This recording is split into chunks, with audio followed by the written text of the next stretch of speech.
Salutare, dragi prieteni! Suntem la fosta mea fermă de struți, unde stăm de vorbă cu mama mea și cu vărul meu despre povestea vieții mele. Țin minte că eram la gimnaziu sau la liceu când voi ați moștenit terenul care acum face 5-6 milioane de euro. Da. Țin minte că la acea vreme eu tot insistam pe lângă voi să vindeți cu câteva sute de mii de euro ca să nu mai trebuiască să împrumut vechea Dacie a tatălui meu. Cum de ați rezistat tentației să nu vindeți terenul, având în vedere că pe vremea aia câteva sute de mii de euro erau bani, nu jucărie? Am rezistat tentației pentru că mi s-a părut totuși că terenul este o investiție mai bună decât niște bani atunci.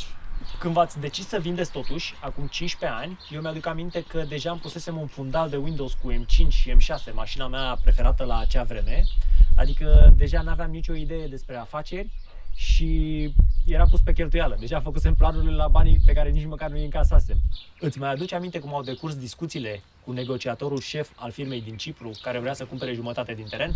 Mi-aduc foarte bine aminte, dar cred că mai degrabă ar trebui să povestești tu, că văd că ai început cu ți-aduce aminte, Mai ales că eu am purtat mașină și negocierile. nu știu ce vei știu și sigur tu ai purtat negocierile, că n-am venit eu mereu, a venit tatăl tău și trebuia să traduci. Eu mi-aduc aminte foarte bine, pentru că era un pas important în viața mea. Urma să punem mâna pe o sumă foarte mare de bani. Eu vorbeam în engleză și vă traduceam. Și mi-aduc aminte că tipul, negociatorul șef al firmei din Cipru, care vrea să cumpere jumătate din teren, zicea că are 6-7 mașini și toate diesel. Și nu înțelegeam cu un om cu atâția bani de ce nu are un supercar, de ce e atât de chibzuit. Ne-am întâlnit de mai multe ori cu ei, am negociat de mai multe ori și nu înțelegeam de ce nu e o chestie foarte simplă. Ăsta e terenul, ăsta e prețul, îl vrei sau nu? Oricum, concluzia cu ei a fost următoarea. Ei au acceptat prețul de 6 milioane de euro pentru jumătate din teren, însă el a spus în felul următor: o să mă duc la șeful meu și o să-i spun că terenul face fără probleme 9 milioane de euro. După care vă plătim 9 milioane de euro și îmi dați înapoi, parandărât, 3 milioane de euro. Și a zis că ne plătește și 1-2% cât era taxa la stat. Eu am acceptat pe loc pentru că îmi doream un M6. Parcă și tu ai acceptat, dar tata parcă nu a acceptat. Îți mai aduce aminte cum a fost? Deci, în primul rând, nu ni s-a părut corect să pui o sumă în acte și după aceea să-mi dea banii, să-i dau banii și așa mai departe. Omul vrea și el șpagă de Da, 3 milioane dar de euro. totuși o șpagă de 3 milioane mi s-a părut foarte mult. Deci mi s-a părut, ce să mai spunem, că este un escroc. Și pe urmă, într-un fel ne-a fost frică să nu cumva să ne escrocheze și cu alte chestii, eu știu, în vânzarea asta. Și a doua chestiune, în perioada aceea dăduse faliment și Banca Religiilor, ne-am gândit că dacă o sumă așa de mare o punem la o bancă, dacă dă și aia faliment, am pierdut toți banii. Iar dacă rămâneam cu terenul, atunci asta n-avea cum să fie pierdut. Mai ales că plafonul de garantare la bănci era de 100.000 de Da, euro. era de 100.000 de euro. Deci eu dădeam 6 milioane și luam 100.000 de euro. Deci era o chestie... Părerea mea este că a fost o decizie de business greșită, dar îmi pare bine că ați făcut-o. De ce? Pentru că foarte mulți oameni fără experiență în afaceri, dacă pun mâna pe o sumă mare de bani, o pierd în câțiva ani. Da, să știi că același lucru mi-a spus și un fost coleg de liceu. Mai bine că n-ai vândut, într-un alt context, mai bine că n-ai vândut, pentru că dacă ai fi avut o sumă mare de bani, toată lumea venea la tine să îi împrumuți și după aceea rămâne fără bani. Serios, așa mi-a zis. Dovada o aveți mai jos, unde o să vă las 2 linkuri prin care o să vedeți că cei mai mulți oameni care pun mâna pe o mare sumă de bani ajung să îi piardă. Pentru că nu au făcut bani cu bani ca să înțeleagă valoarea lui. Pe lângă acest link, puteți căuta singur pe Google ca să vedeți că majoritatea celor care au câștigat la loto au avut aceeași soartă. Pentru că puțini oameni sunt calculați, pentru că cei mai mulți oameni, când dau de o sumă mare de bani, își iau tot ce le-a ars buza, mașini, case, excursii, bijuterii și câte și mai câte. Și cei care au câștigat zeci de milioane de euro îi toacă repede. Au impresia că banii o să le ajungă toată viața și de fapt îi cheltuie în câțiva ani. Așa se întâmplă aproape în toate cazurile. Vă încurajez să citiți poveștile lor, dacă nu mă credeți. Acum, privind înapoi, îmi pare bine că nu ați vândut, pentru că se puteau întâmpla 2 lucruri. 1. Să nu gestionăm bine banii și să-i pierdem. Și 2. Eu să devin un băiat de bani gata. În fine, după ce am refuzat pleașca cu 6 milioane de euro, am început să vindem terenul pe bucățele și clar e mai bine așa, pentru că vânzând pe bucățele îți intră banii treptat și ai timp să înveți să-i gestionezi. Am vândut prima bucată de 100.000 de euro și țin minte că mi-ai dat 5.000 de euro și eu mi-am luat un Opel Calibra, care la acea vreme avea jante pe 17, era o mașină incredibilă, care m-a făcut foarte fericit și mi-a spus că dacă vreau mai mulți bani, trebuie să-i câștig, să-mi fac un business, să fac ceva cu viața mea, nu doar să sparg banii. Corect. Atunci, eu m-am pus la masă cu 2 prieteni și unul dintre ei, care e mai sfătos, Octav, mi-a zis: bă, tu dacă vrei un business, trebuie să folosești avantajul competitiv pe care îl ai cu terenul tău. Mi-a sunat bine ce spunea el și nu mai știu dacă el sau Ștefan a propus să deschidem o fermă de struți după ce am analizat și afacerea cu melcii, care tot era în vogă pe vremea aia. Am căutat noi pe internet ferme de struți și am ajuns la Găujani, unde am dat de un tip care s-a oferit el să ne ajute și am fost să vizităm ferma de struți. Omul, de fapt, vrea să scape de struți, că nu era profitabilă afacerea. Planul era simplu. Luăm câteva familii de struți, ăstea fac ouă și struții îi dăm la cel mai mare abator din România, de la Răsuceni, abatorul Surachi, care era o investiție de 6 milioane de euro. Am sunat personal la abator să verific informația și mi-au spus că nu e problemă, că ei iau oricât struți avem. Zic: gata, Johnule, avem toate condițiile să facem o afacere de succes. Avem teren pe care să construim țarcurile pentru struți, avem desfacere garantată la cel mai mare abator din Europa de struți, investiția de 6 milioane de euro, avem până și cereale să le dăm de mâncare, furaje animalelor, pentru că noi cele 50 de hectare pe care le avem erau date în arendă și luam cereale de la ele. Nu, Mariane? Da. Poți să ne zici ceva despre chestia asta? Sigur că da. Înainte de a trece la struț, vreau să-ți aduc aminte, nu știu dacă tu îți mai aduci aminte, în legătură cu terenul când erau să ni-l vândă niște scroci. Foarte bună remarca și mi-aduc aminte că se putea face chestia asta și chiar le-au falsificat buletinele părinților mei. Exact. Și de atunci notariatele au căpătat acces la baza de date a evidenței populației, astfel încât Exact. nu se mai poate face chestia asta. Adică cine vine cu un buletin se poate verifica dacă este același Poza. din evidența populației. Pentru că cineva chiar a încercat să ne vândă terenul. Oricum, noi am fost mulțumiți că aveam cereale pentru păsări, pentru struți. Ne mai și rămâneau să vindem sau foloseam tot la struți? Nu. Mai și cumpăram chiar. Mai și cumpăram Mai chiar. și cumpăram, exact. Hai să ne uităm puțin unde s-au dus, cum de au intrat 80.000 de euro în ferma de struți. De ce crezi tu că nu a mers afacerea cu struți, Mariane? Tu te-ai ocupat de struți personal. Personal, exact. Eu cred că afacerea cu struț nu a mers și nu o să meargă niciodată în țara noastră, pentru că struțul e o pasăre pretențioasă și oamenii nu sunt obișnuiți cu creșterea struțului. Nu sunt precum puiul, rața, gâsca, eu știu, păsările noastre din mostrămoși. În schimb, ei s-au aclimatizat foarte bine, dă mâncat.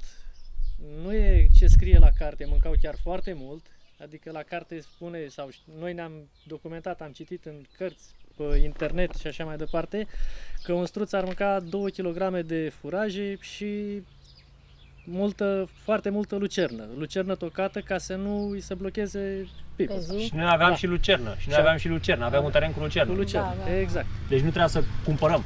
Eu mi-aduc aminte când tu ai început afacerea asta cu struți, că unchiul meu și cu mătușa mea îți tot ziceau, dom'le, nu te apuca să iei Prea nu știu multe câte familii. În schimb, tu ce ai spus, dom'le, ori fac afacere, ori mă îmbogățesc, ori pierd. Și Ai luat Aici- mai multe. Aversiunea față de risc era mare. da, și tu ai început cu 10 familii. O familie fiind formată dintr-un mascul și 2 femele, totalul 30 de struți maturi. 30.000 de euro. 30.000 de euro. Dintr-un foc. Dintr-un foc, exact. La urmă, au urmat țarcurile de făcut, cabanele struților, incubatoarele. Nu mai vorbesc că incubatorul porneam primăvara la aprilie și îl mai opream la ianuarie. Mai era și curent. Și curentul plăteam 4.000-5.000 pe lună curentul. Bine, trecând peste toate astea, struții au început să ouă, am pus ouăle la incubat, au început să iasă pui foarte, foarte pretențioși, mureau la greu, nu așa. Și nici toate ouăle nu eclozau. Și nici toate ouăle, exact, nu eclozau. Cum necum, până la urmă, noi am reușit să îi mulțim una peste alta. Ajunsesem la vreo 120-150 de pui în afară de familiile matcă. Da. Au ajuns la greutatea de 100-120 de kilograme și a urmat să îi ducem la abator.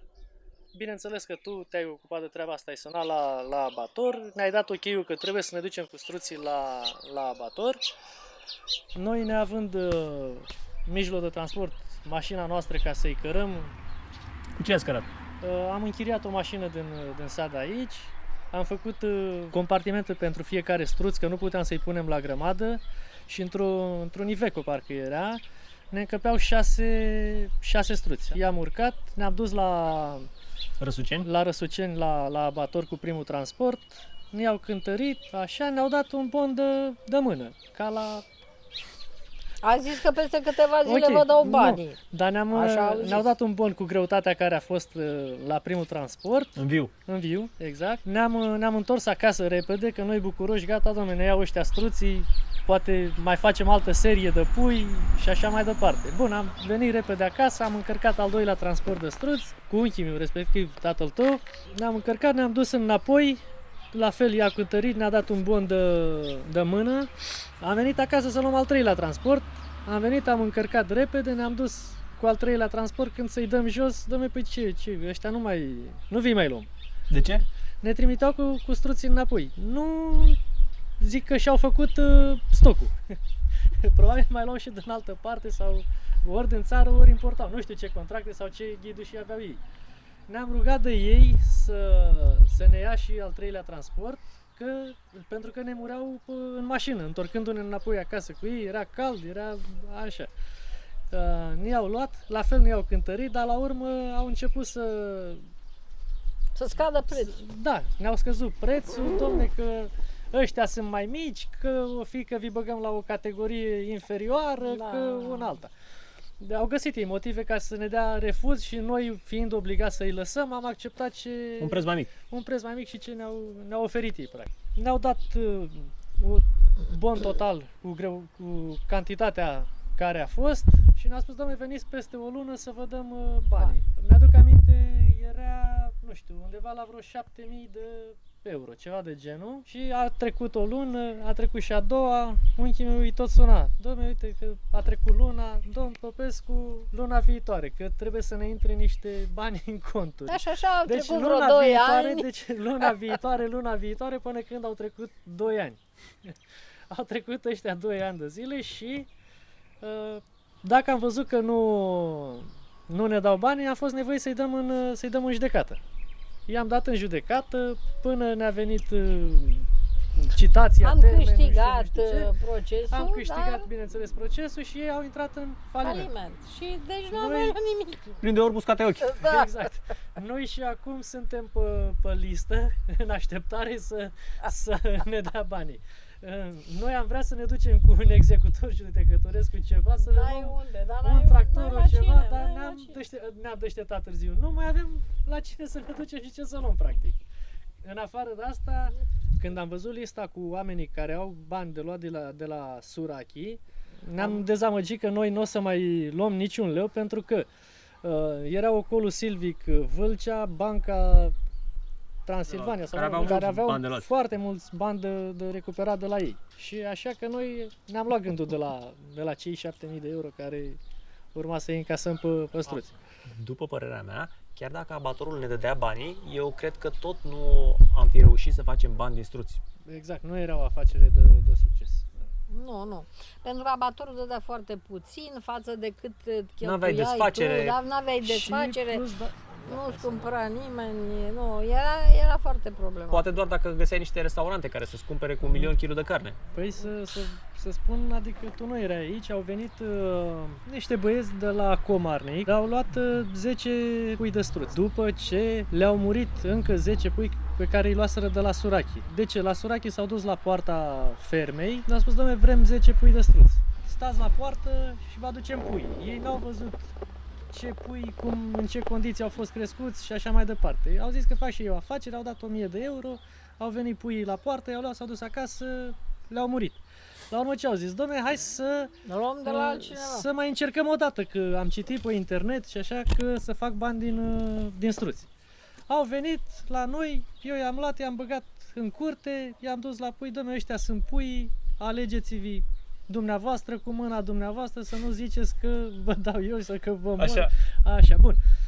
Țineam legătura cu ei, mereu mă sunau, nu știu, poate chiar și zilnic, sau dacă nu de 3 ori pe săptămână, până când au ajuns struții la vreo 70-80 de kilograme. Ce a făcut unul din băieții aia? A meșterit ceva pe la cabana struților pe acolo și i-a rămas un cui, 2 în trocul de mâncare. Și bineînțeles că struții au înghițit cuiele, după care mergeau cu capul jos așa, în alta mă sună băiatul ăla. Bă, ce să aibă struți? Eu l-am întrebat, bă, ce simptome are, cum e, cu nu știu ce. Doctorul Marian. Dom'le, merge cu capul jos, uite așa, nu știu ce. Eu i-am pus un diagnostic 100% că nu... A înghițit ceva. Că nu-l face bine decât doctorul cuțit. În ghilimele. Așa. Pentru că ăștia nu aveau dinți și aveau nevoie să înghită pietre ca să digere mâncarea. Să digere mâncarea. Ei neavând dinți. Băiatul respectiv s-a dus la un medic veterinar acolo în sat. Medicii noștri veterinari, neștiind cu ce se tratează sau cum se tratează struțul. Nu erau obișnuiți. Nu erau, dacă oamenii nu s-au lovit de așa ceva, ceva, cum să știe. Citeau și ei pe internet, cum am citit și noi. Și până la urmă l-a tăiat și ce a zis? Dom'le, când a tăiat struțul, hai să chem și eu pe vecinul din stânga, vecinul din dreapta, eu știu, altul de peste drum și așa mai departe. Să le dau și lor o bucată de carne de struț. Când au auzit vecinii băiatului respectiv că să mănânce carne de struț, s-au închinat și au luat-o la fugă. Mi-a povestit băiatul ăla, zice, dom'le, gratis. Deci să le dau, bă, am tăiat și o struță, suntem vecini, prieteni aici. N-au vrut să mănânce. Da, păi să fi cumpărat la 100 de lei kilogramul sau așa. Da.